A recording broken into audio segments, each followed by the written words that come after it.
So ಇದೇ ತಿಂಗಳ 21ನೇ ತಾರೀಕು ನೀಟ್ ರೀ ಎಕ್ಸಾಮ್ ಡೇಟ್ ಅಂತ ಹೇಳಿ ಫಿಕ್ಸ್ ಆಗಿದೆ. ಇನ್ನೇನು ಎಕ್ಸಾಮ್ ಕೂಡ ಹತ್ರ ಬರ್ತಾ ಇದೆ. ಆದರೆ ಈ ಒಂದು ಎಕ್ಸಾಮ್ ಹತ್ರ ಬರ್ತಾ ಇರುವಂತಹ ಸಂದರ್ಭದಲ್ಲಿ ಹಲವಾರು ಸ್ಟೂಡೆಂಟ್ಸ್ಗೆ ತುಂಬ ರೀತಿಯಲ್ಲಿ ಆಂಗ್ಸೈಟಿ ಆಗುತ್ತೆ, ಪ್ಯಾನಿಕ್ ಆಗ್ತಾರೆ. ಕೆಲವರು ತುಂಬ ಓದಿರ್ತಾರೆ, ಆದರೆ ಕೆಲವರು ಈಗ ಕೆಲವೊಂದು ಟಾಪಿಕ್ಸನ್ನು ಓದೋದಕ್ಕೆ ಶುರು ಮಾಡಬಹುದು. ಆದರೆ ಎಷ್ಟೋ ಜನ ವಿದ್ಯಾರ್ಥಿಗಳು ಒಂದಷ್ಟು ದೊಡ್ಡ ತಪ್ಪುಗಳನ್ನು ಈ ಟೈಮ್ನಲ್ಲಿ ಮಾಡ್ತಾರೆ.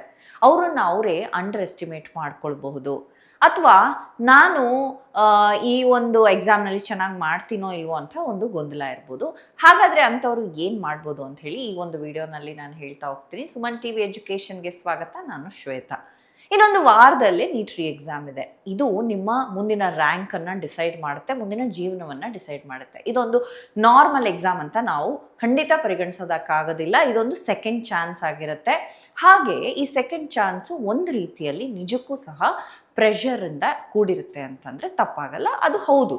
ಹಾಗಾಗಿ ಈಗ ಈ ಒಂದು ಪ್ರೆಷರಿಂದ ಆಚೆ ಬರೋದಕ್ಕೆ ನೀವು ಏನೆಲ್ಲ ಮಾಡಬಹುದು ಅಂತ ಹೇಳಿದ್ರೆ, ಎರಡು ಮುಖ್ಯವಾದ ಪಾಯಿಂಟ್ಗಳನ್ನು ನೀವು ಗಮನದಲ್ಲಿ ಇಟ್ಕೋಬೇಕು. ಸರಿಯಾದ ಪ್ರಿಪ್ರೇಷನ್ ಇರಬೇಕು, ಹಾಗೆ ಸರಿಯಾದ ಸ್ಟ್ರಾಟಜಿ ಕೂಡ ತುಂಬ ಮುಖ್ಯ ಆಗುತ್ತೆ.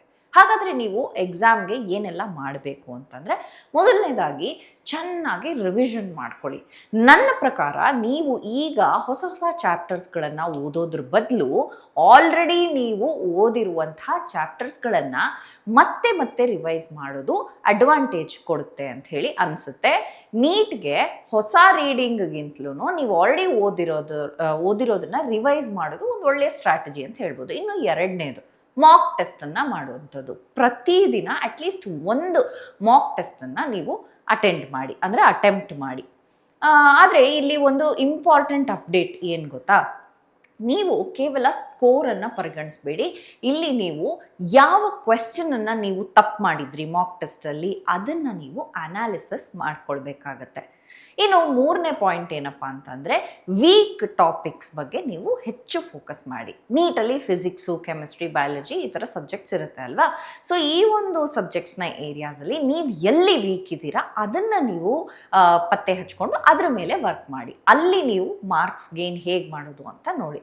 ಇನ್ನು ನಾಲ್ಕನೇ ಪಾಯಿಂಟ್, ಟೈಮ್ ಮ್ಯಾನೇಜ್ಮೆಂಟು ತುಂಬ ಇಂಪಾರ್ಟೆಂಟ್ ಆಗುತ್ತೆ. ಸೊ ನೀವು ಅದನ್ನು ಪ್ರಾಕ್ಟೀಸ್ ಮಾಡಲೇಬೇಕು.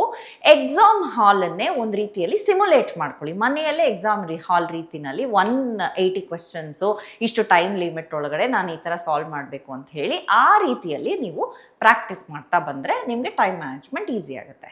ಇನ್ನು ಲಾಸ್ಟ್ ಪಾಯಿಂಟ್ ಇನ್ನೊಂದು ಏನಂತಂದರೆ ನಿದ್ರೆ. ಇದು ಸಹ ಭಾಳಷ್ಟು ಜನ ಇಗ್ನೋರ್ ಮಾಡ್ತಾರೆ. ರಾತ್ರಿ ಪೂರ್ತಿ ಸಾಕಷ್ಟು ನಾವು ಓದ್ತೀವಿ ಅಂತ ಹೇಳಿ ಅಂದ್ಕೊಳ್ತಾರೆ, ಆದರೆ ಬೆಳಗ್ಗೆ ಎದ್ದೇಳೋ ಅಷ್ಟರಲ್ಲಿ ತುಂಬ ಟಯರ್ಡ್ ಆಗಿರುತ್ತೆ.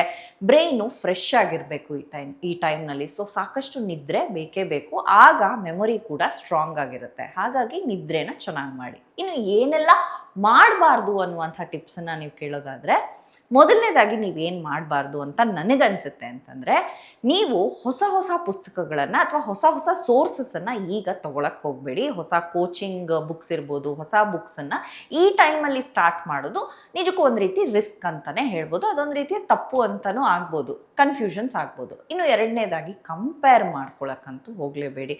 ನಿಮ್ಮ ಫ್ರೆಂಡ್ಸು ಸಾಕಷ್ಟು ಓದಿರ್ಬೋದು, ನಿಮ್ಮ ಫ್ರೆಂಡ್ಸ್ ಎಷ್ಟು ಓದಿದ್ದಾರೆ, ಅವ್ರು ಎಷ್ಟು ಓದಿದ್ದಾರೆ, ಇಷ್ಟು ಪ್ರಿಪೇರ್ ಆಗಿದ್ದಾರೆ ಅಂತ ಪ್ಯಾನಿಕ್ ಆಗುತ್ತೆ ಅವಾಗ.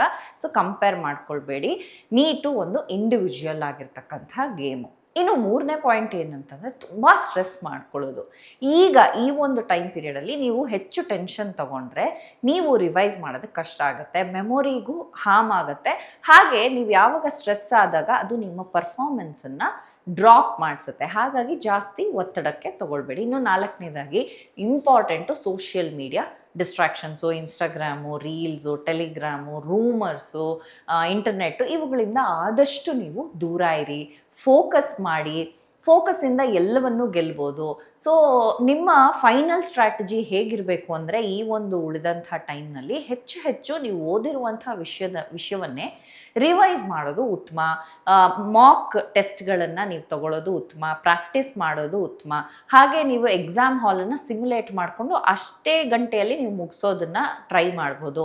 ಪ್ಯಾನಿಕ್ ಆಗುವಂಥ ಸಿಚುವೇಶನ್ನು, ನ್ಯೂಸ್ಗಳಿಂದ ಜಾಸ್ತಿ ದೂರ ಇರಿ, ಕನ್ಸಿಸ್ಟೆಂಟ್ ಆಗಿರಿ. ಸೊ ಇಷ್ಟೆಲ್ಲ ಮಾಹಿತಿ ನಿಮಗೆ ನಿಜವಾಗ್ಲೂ ಯೂಸ್ಫುಲ್ ಆಗಿದೆ ಅಂತ ಅಂದ್ಕೊಳ್ತೀನಿ. ಇದು ಕೇವಲ ನಾನು ಬೇಸಿಕ್ ಸ್ಟ್ರಾಟಜಿಯನ್ನು ನನ್ನ ಕಡೆಯಿಂದ ಕೊಟ್ಟಿದ್ದೀನಿ. ಆದರೆ ರಿಯಲ್ ಗೇಮ್ ಚೇಂಜರ್ ಏನು ಗೊತ್ತಾ, ಯಾವತ್ತು ಈ ನಿಟ್ಟಿನಲ್ಲಿ ನೀವು ಎಕ್ಸ್ಪರ್ಟ್ ಗೈಡೆನ್ಸನ್ನು ತಗೊಂಡಾಗ. ಸೊ ಸುಮನ್ ಟಿವಿ ಕನ್ನಡ ಎಜುಕೇಷನ್ನಲ್ಲಿ ನಮ್ಮ ನೀಟ್ ರೀ ಎಕ್ಸಾಮ್ನ ಕುರಿತಾಗಿ ಫುಲ್ ಎಕ್ಸ್ಕ್ಲೂಸಿವ್ ಟಾಕೇ ಇದೆ. ನೀವು ಬೇಕಾದರೆ ನಮ್ಮ ಸುಮನ್ ಟಿವಿ ಕನ್ನಡ ಎಜುಕೇಷನ್ಗೆ ಹೋಗಿ ನೀಟ್ ರೀ ಎಕ್ಸಾಮ್ನ ಕುರಿತಾದಂತಹ ಫುಲ್ ಎಪಿಸೋಡನ್ನು ಅಲ್ಲಿ ನೋಡಿ ಅಂತ ಹೇಳ್ತಾ, ಇದೇ ರೀತಿಯ ಎಜುಕೇಷನಲ್ ರಿಲೇಟೆಡ್ ಇನ್ಫಾರ್ಮೇಷನ್ಗಳಿಗಾಗಿ ನಮ್ಮ ಚಾನಲನ್ನು ತಪ್ಪದೆ ಫಾಲೋ ಮಾಡಿ ಅಂತ ಹೇಳ್ತಾ, ಇನ್ನೊಂದು ವಿಡಿಯೋದಲ್ಲಿ ನಾನು ನಿಮ್ಮನ್ನು ಭೇಟಿ ಆಗ್ತೀನಿ.